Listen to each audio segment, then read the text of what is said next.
వీళ్ళతోనా జరిగే పని నా తాత. వీళ్ళు వ్యవసాయం రాదు. అరే ఏంటి బాబు అలా అంటావు? సాఫ్ట్వేర్ కుర్రోళ్లే వ్యవసాయం చేయగలేంది, వీళ్ళు చేయలేరా? మీ తాత ముత్తాతలు వ్యవసాయం చేయలేదా ఏంటి? వ్యవసాయం మీ రక్తంలోనే ఉంది బాబు. విత్తనాలు ఎవరు జల్లినా మొలకెత్తుతాయి. హలో హలో హలో, మన ఊరి సమస్య గురించి మాట్లాడడానికి వైజాగ్ వెళ్లి వీళ్ళ నాన్నగారిని కలిసినప్పుడు మేము రైతులం అని చెప్పగానే ఒక్క పైసా కూడా ఆశించలేదు. నాకు పిడికెడు ధాన్యం ఇవ్వడని చెప్పారంతే. అది ఆయన గొప్పతనం. మనం రైతులం, పిడికెడు ధాన్యం ఏంటి, పండే పంటలో ప్రతి సంవత్సరం సగభాగం ఇచ్చేద్దాం. ఏం బాబు, ఇప్పుడు నీకు సంతోషమేగా? మీరు ఈ రోజే వైజాగ్ వెళ్తున్నారని మీ వాళ్ళు చెప్పారు. వెళ్లే ముందు ఇంకేం కావాలన్నా అడిగి మరీ తీసుకెళ్లొచ్చు. బస్సు ఇదే మంచి టైము, వెళ్ళి పిల్లల్ని అడిగేసి ఇల్లు పో. అడుగుతాడు.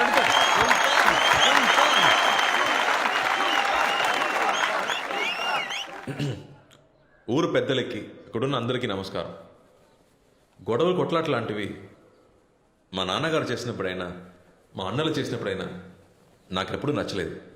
కానీ ఇప్పుడు నాకు ఒకటి బాగా అర్థమైంది. కత్తితో చెట్టు నరికితేనే తప్పు, ముళ్ళు నరకడం తప్పు కాదు.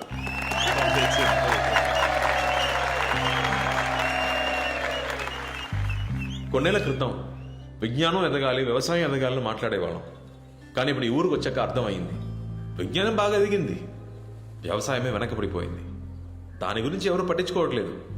అంతెందుకు, నేనే డబ్బు ఉంటే సరిపోతుంది, ఆ డబ్బుతో తిన్నైనా నీళ్ళైనా కొనుక్కోవచ్చని అనుకునేవాడిని.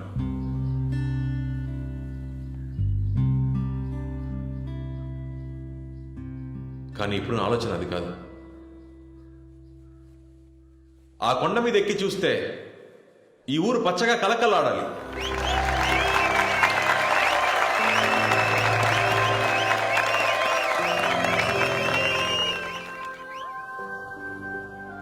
ఇక్కడ పండించే ధాన్యంతోనే నా పెళ్లి భోజనం పెట్టాలి.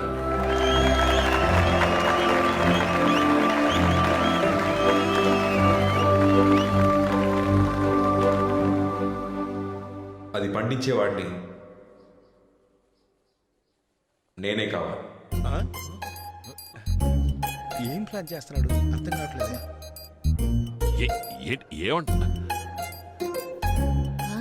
ఏమంటున్నాడు అన్నా? ఇదేం ఫిట్టింగ్ అన్నా?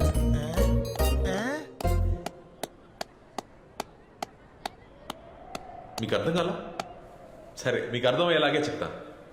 నేను, నా అన్నలు ఒక 5 నెలలు ఈ ఊళ్ళోనే ఉండి మీ అందరితో కలిసి వ్యవసాయం చేద్దామని నిర్ణయించుకున్నాను. వ్యవసాయమా? బైక్ లో ఏమంటున్నారు మైకిలు? వ్యవసాయం చెయ్యాలంట.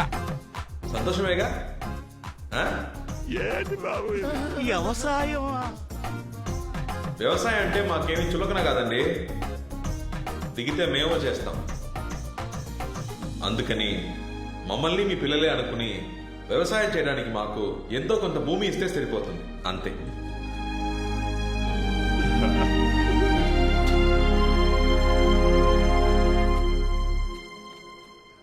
ఊళ్ళో ఆడవాళ్ళు ఉన్నారు, పైగా పెళ్లిడికి వచ్చిన పిల్లలు ఉన్నారు. ఈ రౌడీ విధంగా ఊళ్ళోనే ఉండనిస్తే మనం ఎలా ప్రశాంతంగా బతకగలం? వాళ్ళు నీకన్నా మంచోళ్ళయ్యా. వాళ్ళు ప్రాణాలకు తెగించి మనల్ని కాపాడడానికి వస్తే అంతలోనే అది చేస్తారు ఇది చేస్తారంటే ఏంటయ్యా అర్థం? ఇలాగే మునుపొకడొచ్చి మన పొలాలు రాసిమ్మన్నాడు. 4 ఏళ్లు కుక్కల్లా హీనంగా బతికాం. వీళ్ళని చూస్తే దున్నపోతుల్లా బలిసి 100ల సంఖ్యలో ఉన్నారు. వాళ్ళని ఇక్కడ ఉండడానికి ఒప్పుకుంటే ఈ ఊరే నాశనం అయిపోతుంది. నాకెందుకో వాళ్ళు మన ఊళ్ళో ఉండడమే మంచిదనిపిస్తుంది. నీకే వంటరాడువి, ఇంట్లో ఆడాలుంటే తెలుసుద్ది సమస్య ఏంటనేది. తాత చెప్పిందే కరెక్ట్. వాళ్ళిప్పుడు మన ఊళ్ళో ఉండడం మనందరికీ మంచిది. ఊరుకోమ్మా, చివరికి ఆడవాళ్ళు కూడా పంచాయతీలో సలహాలు ఇచ్చేవాళ్లే. పెద్దయ్యా, జయేంద్ర ఇంకా చచ్చిపోలేదు, చావు దెబ్బ తిని వెళ్ళాడంతే. రే, ఆడి తిరిగొచ్చాడంటే మనుషులు పెట్టి కొట్టిస్తారా అని ఊరు మొత్తం తగలబెట్టడం ఖాయం. అవునే. ఇలా చూడండి, ఇప్పుడు మన సమస్య వీళ్లు కాదు. సమస్య ఏంటంటే ఇంకో 6 నెలల్లో వ్యవసాయం చేసి మన పొలాల్ని కాపాడుకోవాలి. ఇది బీడు భూమి కాదు, వ్యవసాయ భూమి అని నిరూపించాలి. అందుకోసం వాళ్ళు మన ఊళ్ళోనే ఉండాలి. ఆ అమ్మాయి కరెక్ట్ పాయింటే మాట్లాడుతోంది. ఇది జరిగే పని కాదులే. పొలాల కోసం మానాన్ని తాగట్టు పెట్టాలా? చెప్పండి.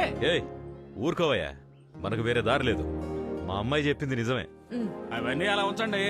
ఇంతకీ పొలం ఎవరిస్తారు? ఏం మాట్లాడరే? చెప్పండి, పొలం ఎవరెత్తారు? నా దగ్గర 1 ఎకరం ఉంది. నేనిస్తా వాళ్ళకి. ఏంటి ఒక ఎకరమా? దాంతో ఏం చేయాలని? నాకు 8 ఎకరాలుంది, వాళ్ళకి నేను ఇస్తాను. నేనిస్తాను, నేను ఇస్తాను. ఇలా చూడు సుల్తాన్, కత్తెత్తి రక్తం చిందించమంటావా? చిందిస్తాం. చెమట చిందించి వ్యవసాయం చేయటం మనకు సెట్టే అవదు. వెళ్ళామా, వేసేసామా, కాలైనా సరే తలైనా సరే జస్ట్ 15 మినిట్స్ పని అయిపోయిందా, బిర్యానీ తిన్నావా, టేక్ రెస్ట్. అది వదిలేసి ఎండనక వాననక ఎందుకు ఈ తిప్పలు చెప్పు. సాంబశివ అన్న అద్భుతంగా మాట్లాడావు. ఒకసారి ఎట్రా. కంగ్రాచులేషన్స్. వెళ్ళు. సాంబశివం, అన్నంట మర్చిపోయావే. అడిగిన దానికి కరెక్ట్గా సమాధానం చెప్పు, అప్పుడు అన్న కూడా తగిలిస్తా. ఆ, ఇది చెప్పు, గుమ్మడికాయ తీగకు కాస్తుందా మొక్కకు కాస్తుందా?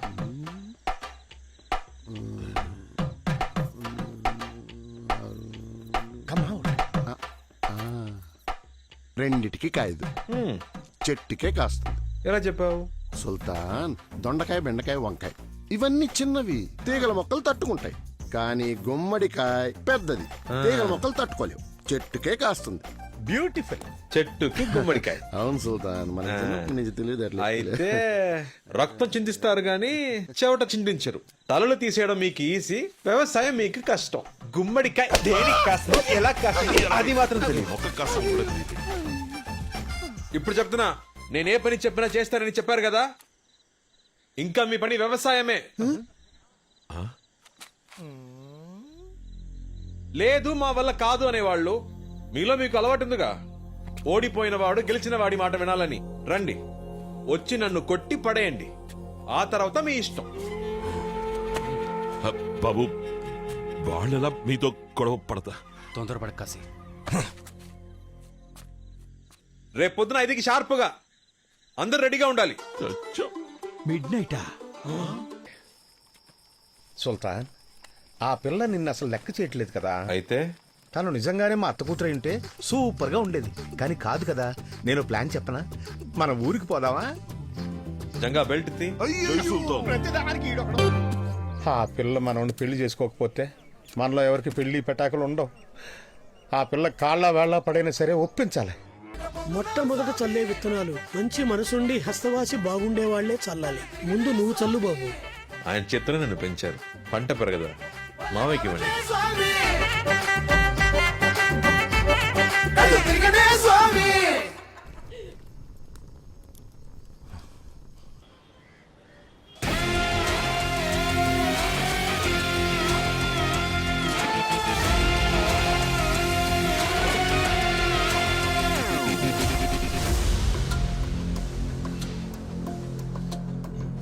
జోకా,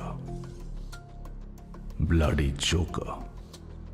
అది ఒక ఏనుగు గుంపు. ఒకళ్ళు ఇద్దరు కాదు, 100 మందికి పైగా ఉన్నారు. వాళ్ళని కాదని ఒక్కరు కూడా ఆ భూమి మీద కాలు పెట్టలేరు.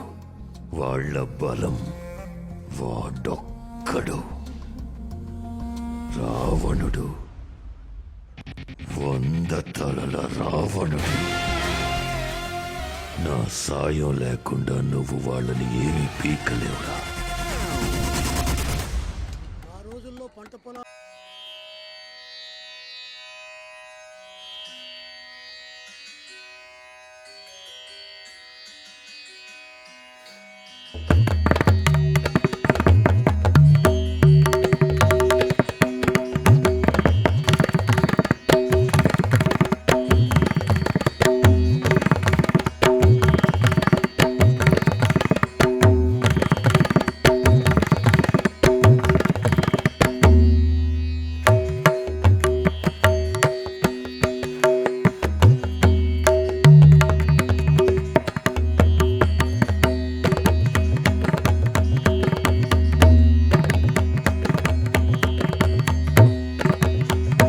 వద్దులే బాసు, వైజాగ్ వెళ్ళిపోదాం.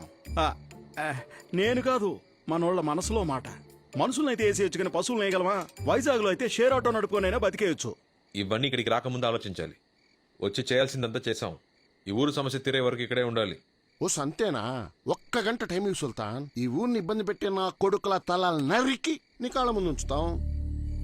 మేము వెళ్ళి మోటా ముళ్ళే సర్దేసుకొచ్చా. అట్ట చూడ మాకయ్యా.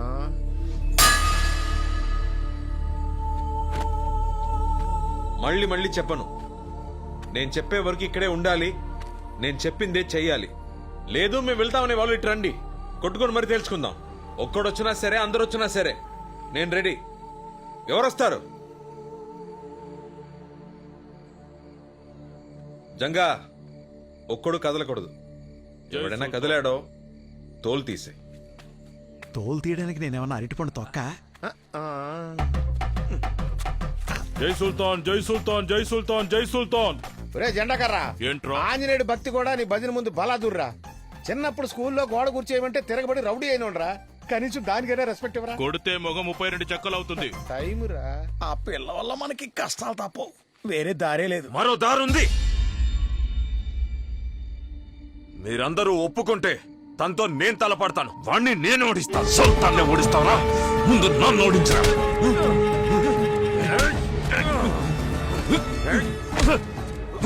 ఆపండ్రా, ఆపని చెప్తున్నాను కదా. ఎందుకు ఇలా గొడవ పడుతున్నారు?